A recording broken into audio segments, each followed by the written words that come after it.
Bonjour, j'espère que vous allez bien. Donc, on va présenter aujourd'hui la librairie iOStore comme une alternative à Redux. Donc, pour ça, on va installer la librairie. Donc, le nom c'est iOStore. Voilà, donc une fois la librairie installée, on a ici deux composants, composant 1 et composant 2, avec deux boutons qui vont mettre à jour les informations. Le composant sera connecté uniquement à une certaine information. Et le composant 2 aussi connecté uniquement aussi à une certaine information. Donc pour ce faire, on va juste créer un petit dossier store et créer aussi un fichier peut-être dedans qui sera index.js. Donc on va exporter notre store, on va l'appeler test store. Donc qui va être create store, la fonction c'est create store, mais on va importer ça depuis React plutôt. Parce que la librairie est compatible aussi avec du vanilla JavaScript. Donc pour créer le store, on crée le store comme on veut avec les données dont on a besoin, donc n'importe quelle donnée. Donc j'aurais besoin par exemple de free, peut-être qu'il y a 0, et des vendeurs, peut-être 0 aussi, ou ce qu'on veut. Donc je peux aller à autre donnée,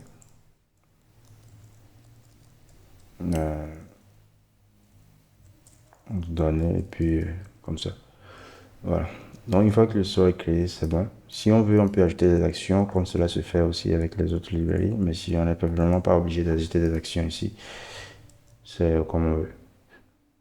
Ouais. Bon, allons-y d'abord si on veut pas ajouter des actions. Donc on va comme ça. Maintenant le composant il va se connecter au store. Il n'y a pas besoin de provider ni de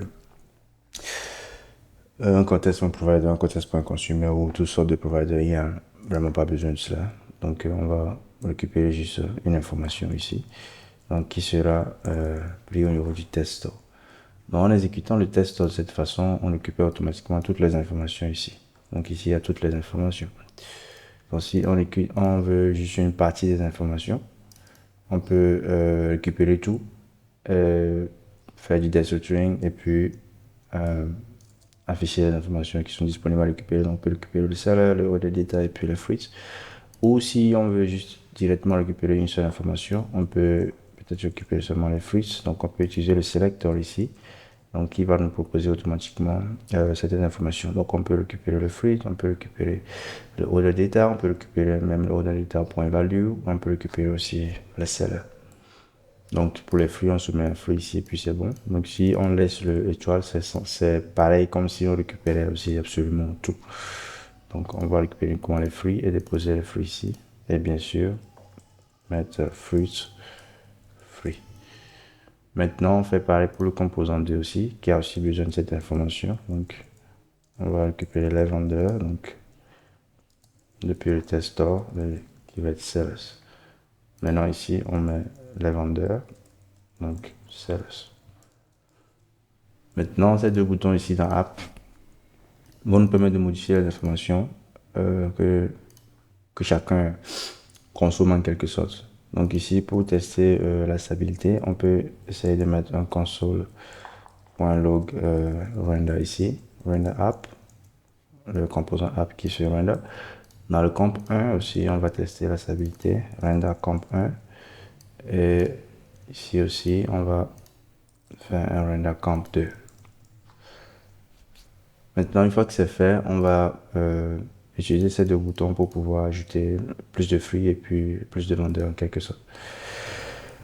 Donc pour ça, on va créer des petites fonctions ici qui peuvent le faire. On peut le faire directement ici, mais créant des fonctions, donc more fruits.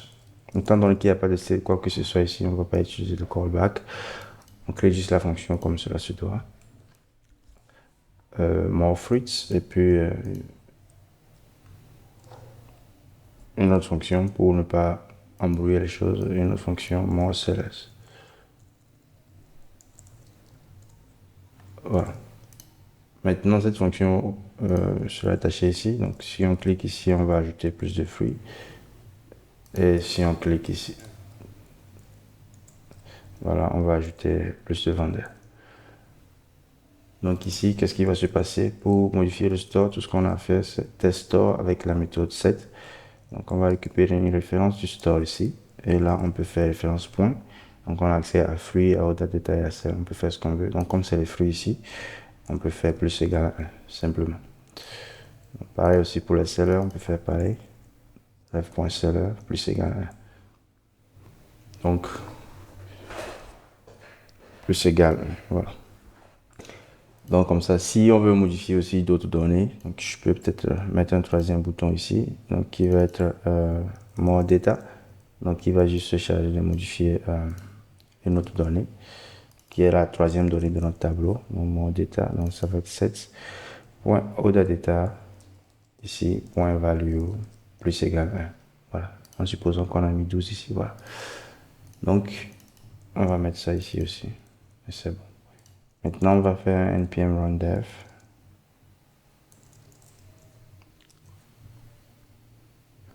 Ok. Je vais vide. Boum. On va déplacer le browser ici.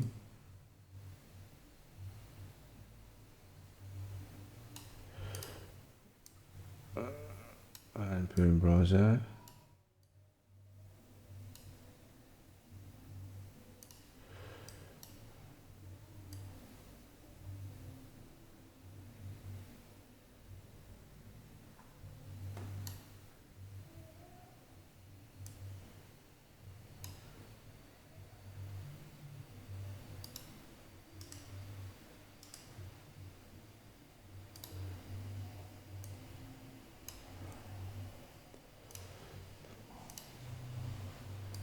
Voilà.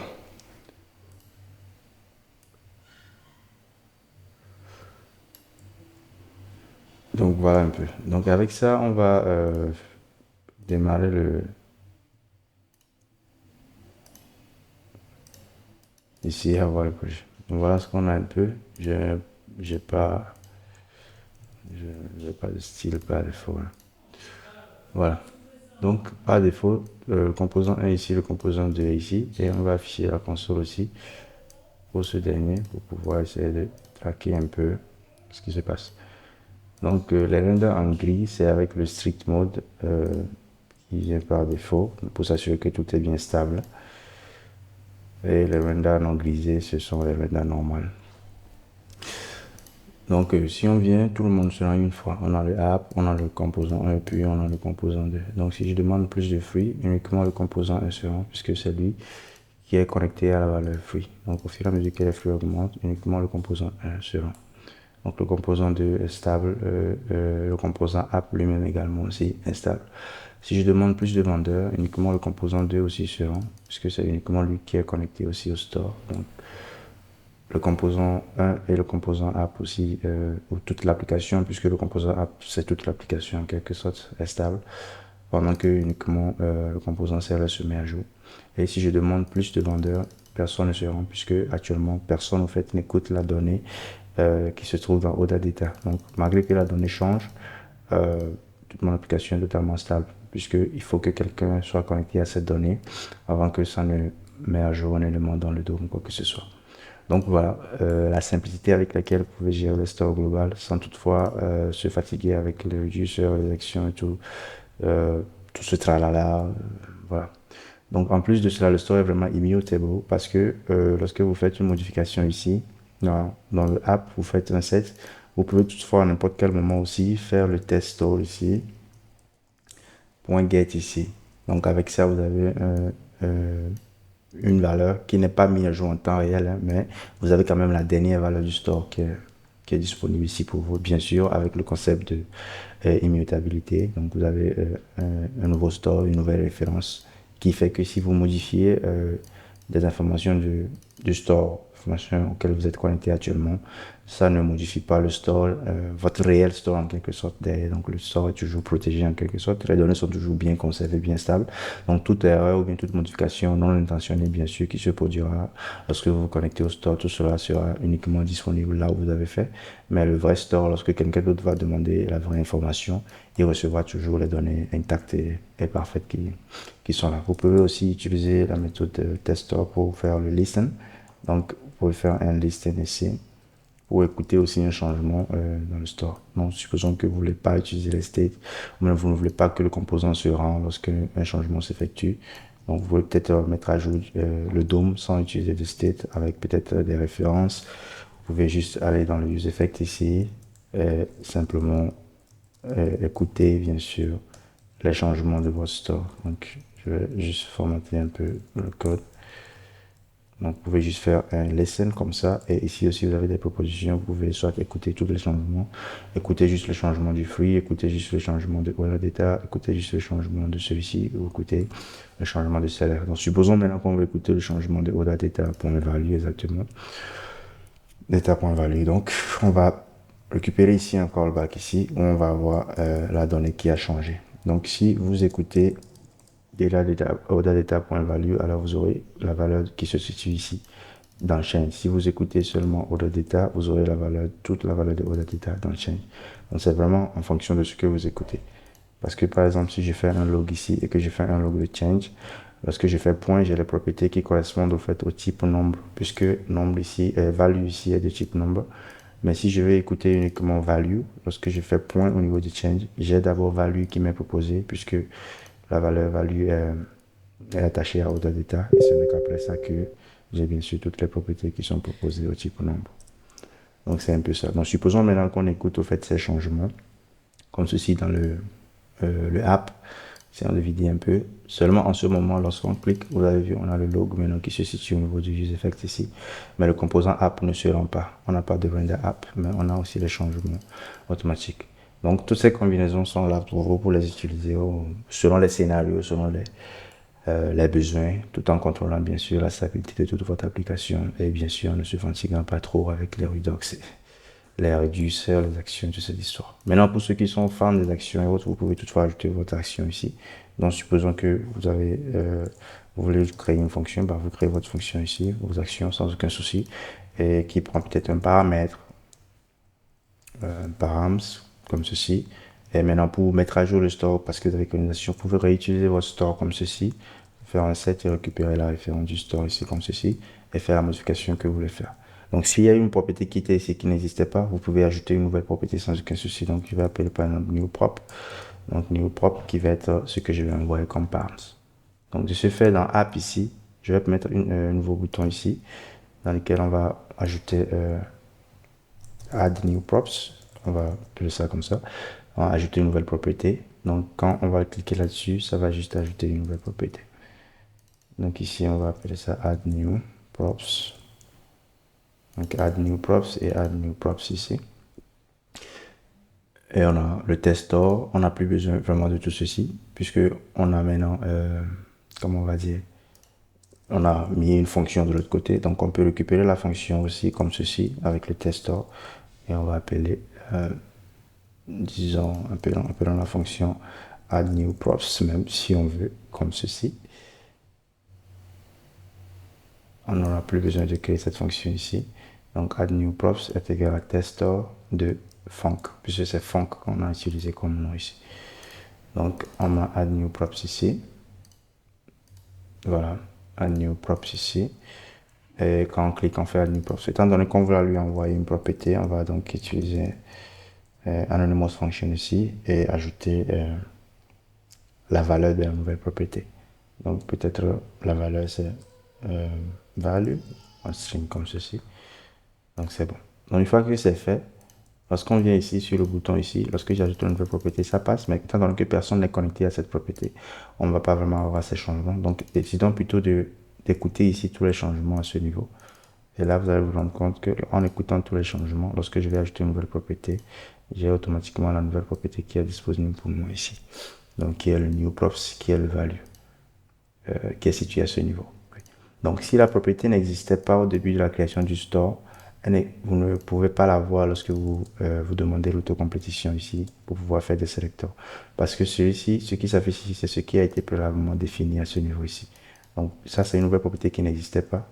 Donc, le TypeScript ne permet pas encore pour le moment, en tout cas, aux dernières nouvelles, de recopier des valeurs dynamiques en quelque sorte et de les réassigner au niveau du type. Peut-être que ça existe, que je ne sais pas encore comment le faire, mais bon.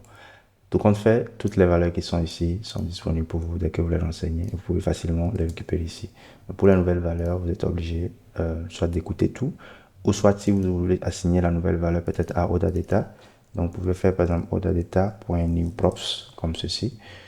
Là, ici maintenant, au niveau du test store, on écoute le func, mais ici maintenant, au lieu d'écouter toutes les données, vous pouvez écouter ODA Data ici, simplement.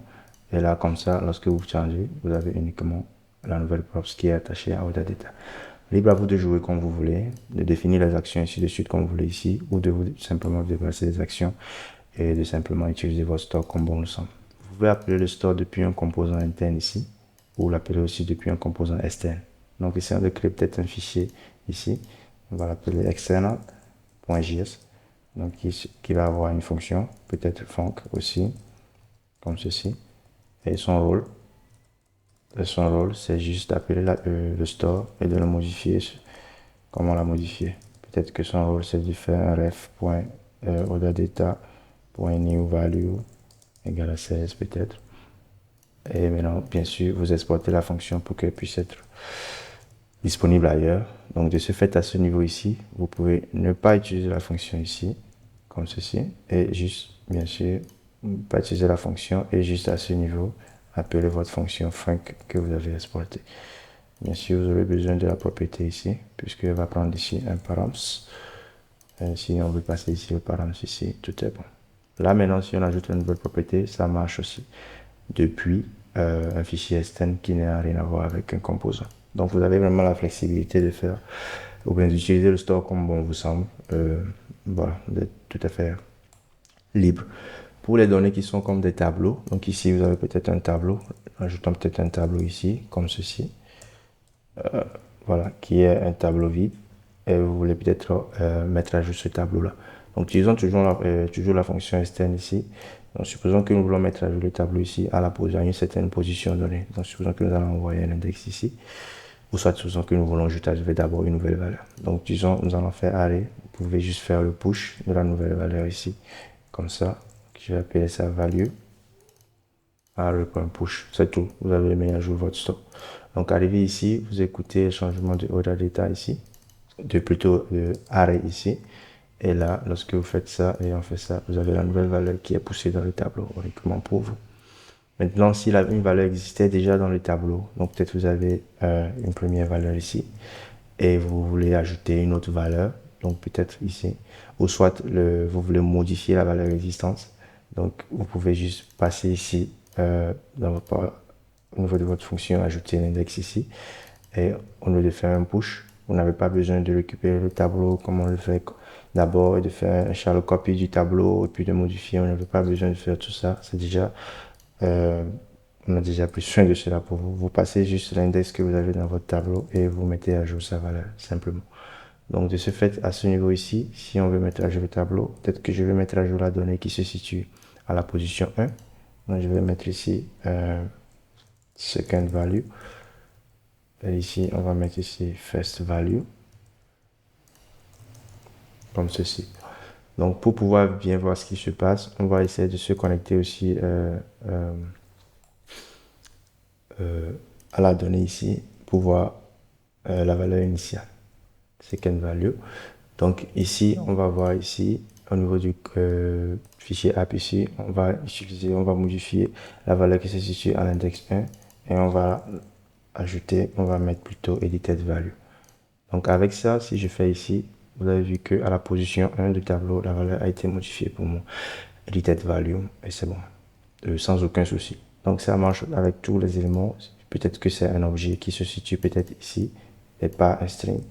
Donc peut-être que c'est un tableau d'objets. Vous avez le nom ici qui est test. Donc vous voulez modifier le nom en edit value. Donc dans votre fonction externale ici, au lieu de faire un shallow copy de l'objet qui se situe dans le tableau, donc peut-être avec const objet égale à ref.array de la position. Peut-être que vous allez vouloir faire un truc comme ceci pour copier tout ça. Vous n'avez pas vraiment besoin de faire tout cela avant de modifier le store. Tout ce dont vous avez besoin, c'est de prendre directement votre tableau à la position, de l'index qu'on vous a donné. Et puis vous êtes bien. Donc si vous spécifiez par exemple l'index 1 ici, si vous faites point, vous allez pouvoir avoir accès à la donnée que vous voulez.